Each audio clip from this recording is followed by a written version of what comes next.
Hello, welcome to Big Picture Monday. My name is Cali Black, here with all the context you need to totally rock this week's Come Follow Me readings. This week we are studying Doctrine and Covenants section 124, and we are diving into Nauvoo. We are here in Nauvoo, but there's a lot that happened in between. But this section 124 is exciting because it is the first revelation that Joseph Smith receives in Nauvoo. It really gives the saints this renewed excitement and direction from the Lord of, hey, you're in a new place again. Time to start building again. Time to start establishing a city, and of course the direction to build a temple in Nauvoo as well. Pretty big deal. So we'll dive into the context for that. Want to remind you, 1 Minute Scripture Study in the Old Testament is available now on Amazon or at select Costco's if you live in Idaho, Utah, or Arizona. So make sure to grab this. I've had a few questions about, because we did put out a version of this 4 years ago when we did Old Testament last time. This is the 2026 version. You'll see that. A few questions about how is it different? Is it different? Do I need to get another one? How does that work? Basically, I would recommend getting another one, and here's why. The Come Follow Me schedule changed. It's different than it was 4 years ago. So if you use the one from 4 years ago, you're not going to be on the same track and reading the same scriptures as us every week. So this is absolutely accurate for the 2026 Come Follow Me. It also has dates. It has dates for the first time ever. We're so excited about that. So you can actually know, like, hey, I should be on this page in order to stay accurate with the Come Follow Me reading, which we hope is helpful. But then in addition to that, we also rewrote about 90% of the entries. So on the off chance that you remember all the entries you read 4 years ago, they're going to be mostly new anyways, and just like totally updated and different stories and everything. Kristen and I have changed in the last 4 years, so we had new ideas. So grab one. This makes a fantastic Christmas gift if you're thinking of that. Stock up on it now though on Amazon, or if you happen to live by a Costco location that has it. Those have been going quickly. Those actually have the spiral bound versions, so check those out. Want to make sure you're aware of that. Okay, Nauvoo. How do we get to Nauvoo? Because we were in far west Missouri most recently, and then last week we talked about how Joseph and Hiram and others were taken to Liberty Jail after turning themselves in. There was all of a sudden this violence that just erupted in Missouri between the members of the church and their neighbors. And there was the extermination order where the governor of Missouri said, all Mormons need to get out of Missouri or you have permission to kill them. And the saints, because this was the end of 1838, it was getting to be the winter months, they talked with the state militia and said, listen, it's wintertime. You can't kick us out right now. Please let us stay here through the winter. And they did. So the state militia occupied Far West. This is while Joseph and the others are in Liberty Jail. State militia is occupying Far West. It's not a great place to be at all. But they're at least letting them stay there. But now it's gone past the winter. We're now in the beginning of 1839. This is when the revelations we studied last week, sections 121 through 123, took place, as Joseph and the others are still in Liberty Jail. And this is when the saints start to move out of Far West. The weather's changing enough, and they are going to move eastward. And most of them land in Quincy, Illinois. Some of them across the river in the Ohio area as well. So that's where the saints are kind of moving towards. Now, once Joseph and the others are able to get out of Liberty Jail, this is where they head as well. They head to Quincy, Illinois area. And the people who lived in Quincy, super welcoming to the saints. They were very kind and understanding of what all the saints had just endured. But again, they know they need their own place. They know they need somewhere different. And so when Joseph arrives, they are able to purchase a town called Commerce, Illinois, and start establishing a town. They develop a city charter. They change the name from Commerce to Nauvoo. So this is now the location of Nauvoo, Illinois, and the saints start to build. Lots of kind of relief in the air, not so much like excitement, because it had been a long journey for a lot of these saints, being kicked out of their homes multiple times at this point in time. But by the end of 1839, many of the members of the Quorum of the 12 Apostles had left on missions to England. So the work is moving forward, stuff is moving forward. It was an optimistic time.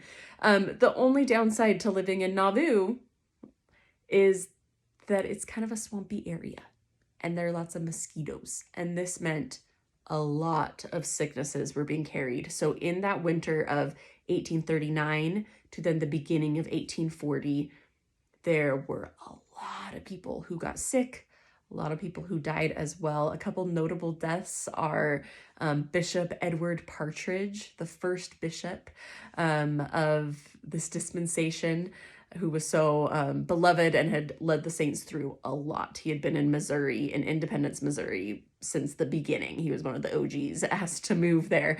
And also Joseph Smith Sr., Joseph Smith's dad, died because of a sickness that he contracted as well. So these deaths kind of rocked the community, very emotional, in addition to just a lot of other illness being spread around with these mosquitoes.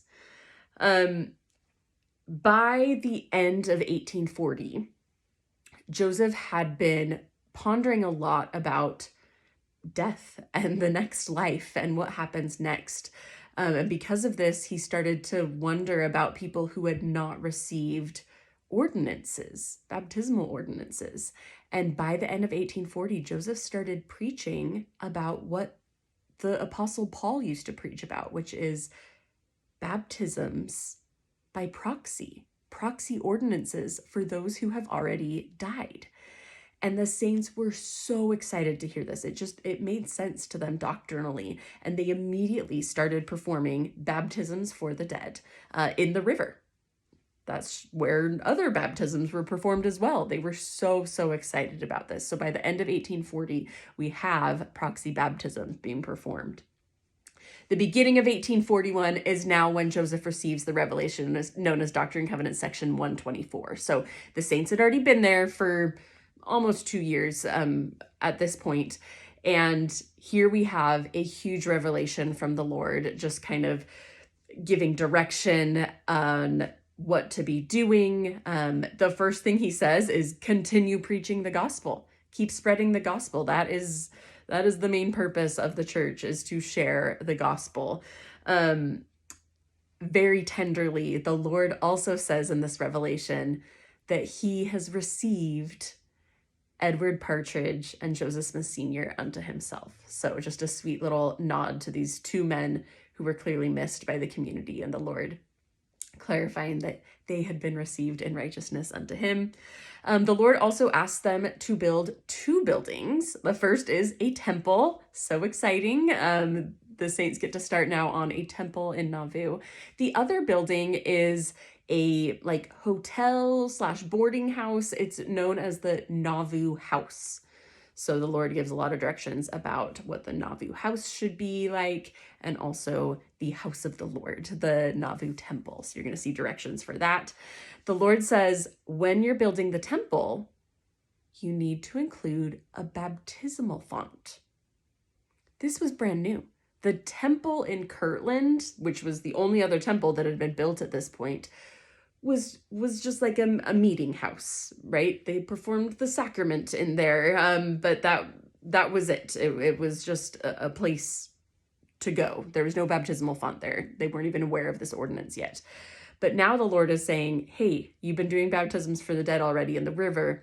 I want you to build a baptismal font in the temple. And once it's dedicated, that is the only place that proxy ordinances should be performed.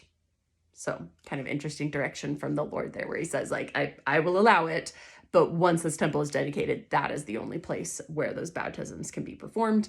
And then at the end, he gives a whole bunch of callings and directions and assignments to specific people. So you'll see a lot of people's names mentioned as the Lord is directing the work there in Nauvoo. Okay, that is it for the context. Your turn. Dive into these new directions that the Lord is giving to the saints in Nauvoo. You'll see similar themes to what the Lord has been saying all along to the saints, but I think it's also interesting to note, what's new? What's different now that they're in 1841 in Nauvoo?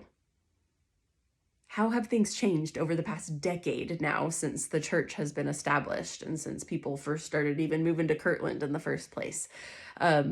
Especially the ordinance of baptisms for the dead. That is a huge one this week, and we'll have more revelations about that in the future too. So that is just massive. The idea of a temple having a baptismal font in it. Really interesting revelations. And of course, the work just moving forward. Like, hey, just keep preaching the gospel. That's what we're doing here.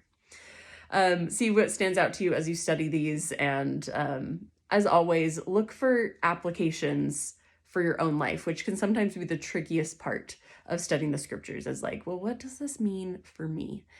But I've found that when I pray with sincere intent, when I'm like, no, really, what does this mean for me?